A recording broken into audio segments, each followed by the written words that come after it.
लोकसभा चुनाव के खत्म होने के बाद उत्तराखंड में पिछले कई महीनों से जारी आंदोलन की हवा फिर से तेज होने वाली है। पहाड़ी अस्तित्व के सवालों के साथ आंदोलनकारी फिर से सरकार के सामने हल्ला बोल करने की तैयारी में लग गए हैं। उत्तराखंड में जल जंगल जमीन के लिए जारी लड़ाई की चिंगारी चुनाव के बाद फिर से उठने वाली है और फिर से धामी सरकार की टेंशन बढ़ने वाली है। बुधवार को देहरादून के शहीद स्मारक पर भू कानून संघर्ष समिति के कार्यकर्ताओं ने बैठक की। इस दौरान भू कानून समिति की पदाधिकारी मीनाक्षी घड़ियाल ने जानकारी देते हुए बताया कि चुनाव से पहले भू कानून और मूल निवास को लेकर किए गए आंदोलन को बड़े पैमाने पर जन समर्थन मिला। इसका मतलब है कि प्रदेश की जनता भू कानून और मूल निवास के लिए आगे आ रही है।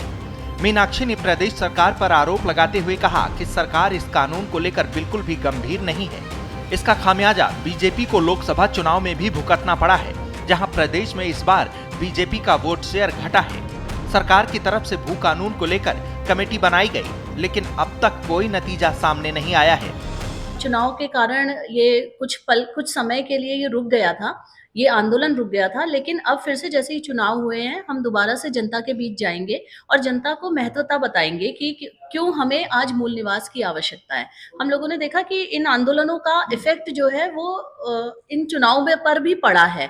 हमने देखा कि भारतीय जनता पार्टी के जो वोट शेयर है वो काफी कम हुआ। उसका एकमात्र कारण ये है कि सरकार इन मुद्दों को लेके बिल्कुल भी सीरियस नहीं है।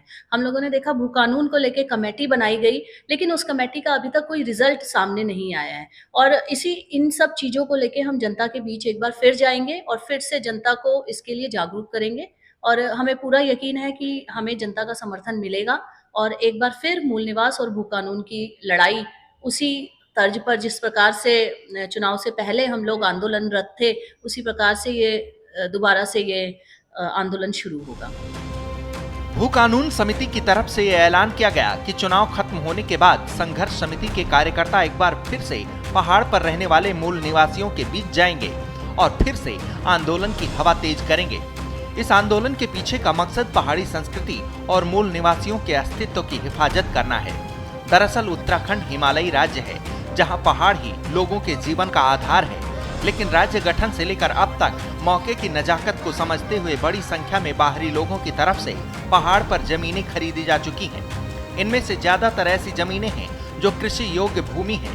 प्रदेश की सियासत और सत्ता के मुनाफे वाली मुरादों के चलते उत्तराखंड में भू कानून इतना लचीला बना दिया गया कि कोई भी आकर आसानी से कृषि योग्य भूमि को कमर्शियल उद्देश्य के लिए खरीद सकता है। संघर्ष समिति का कहना है कि सशक्त भू कानून नहीं होने की वजह से राज्य की जमीन को राज्य के बाहर के लोग बड़े पैमाने पर खरीद रहे हैं। ऐसे में प्रदेश के तमाम संसाधनों पर बाहरी लोग हावी हो रहे हैं, जबकि यहाँ के मूल निवासी और भूमिधर अब भूमिहीन हो रहे हैं। इसका असर पर्वतीय राज्य की संस्कृति, परंपरा, अस्मिता और अस्तित्व पर भी पड़ रहा है।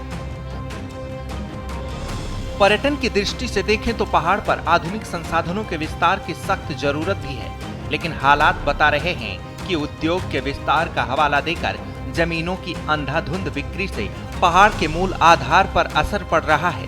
दरअसल राज्य का कुल क्षेत्रफल 56.72 लाख हेक्टेयर है। ज्यादातर हिस्से जंगल और बंजर भूमि है।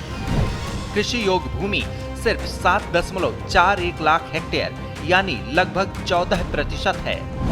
उत्तराखंड में 1960 से 1964 तक जमीन बंदोबस्त किया गया है, लेकिन 60 सालों में कितनी कृषि योग्य जमीनें बिक गईं, सरकार के पास इसका कोई आंकड़ा नहीं है। वहीं पहाड़ी राज्य के अलग गठन के बाद से राज्य में विकास से जुड़े कामकाज, सड़क, रेल, हेलीपैड सहित बुनियादी ढांचे का विस्तार, पर्यटन का विस्तार, उद्योग का विस्तार, भूस्खलन जैसी आपदाओं में जमीन का नुकसान, इस सब में कितनी कृषि योग्य भूमि चली गई, इसका आंकड़ा भी सरकार के पास नहीं है। विकास और शहरीकरण के नाम पर प्रदेश के अलग अलग हिस्सों में कृषि योग्य जमीनों पर आधुनिकता की नींव रख दी गई। विकास की ढांचागत बदलाव की अंधी दौड़ में खेती-बाड़ी की सरहदें सिकुड़ती गईं। तो ऐसे में सवाल उठता है कि क्या प्रदेश के भीतर कम होती कृषि भूमि की हिफाजत के लिए कोई कानून ही नहीं बनाए गए? क्या किसी सरकार की तरफ से कभी कोई कदम ही नहीं उठाए गए? इसका जवाब है नहीं।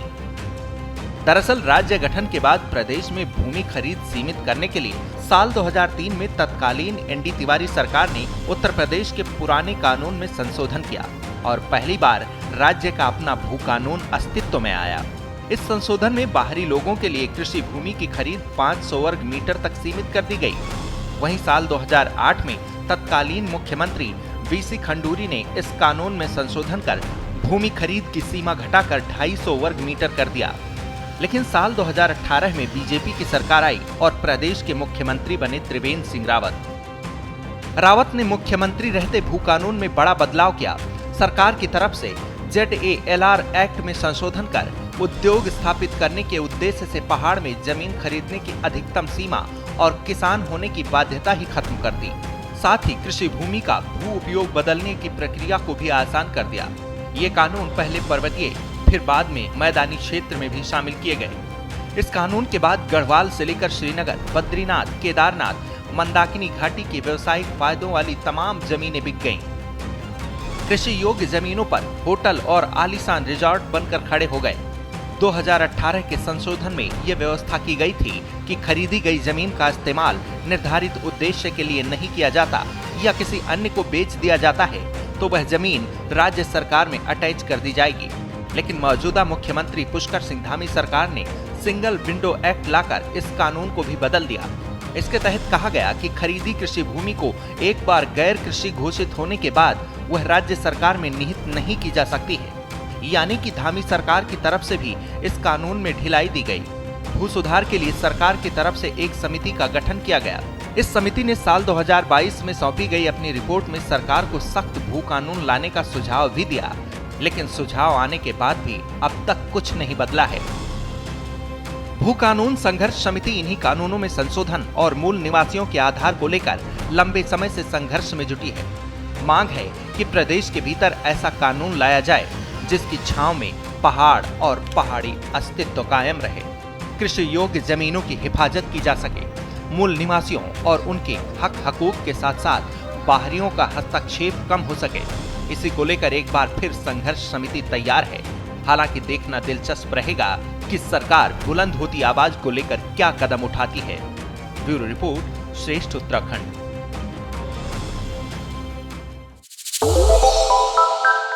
श्रेष्ठ उत्तराखंड पर खबरों से जुड़े रहने के लिए चैनल को सब्सक्राइब और लाइक करें, बेल आइकन दबाएं और देखते रहें श्रेष्ठ उत्तराखंड।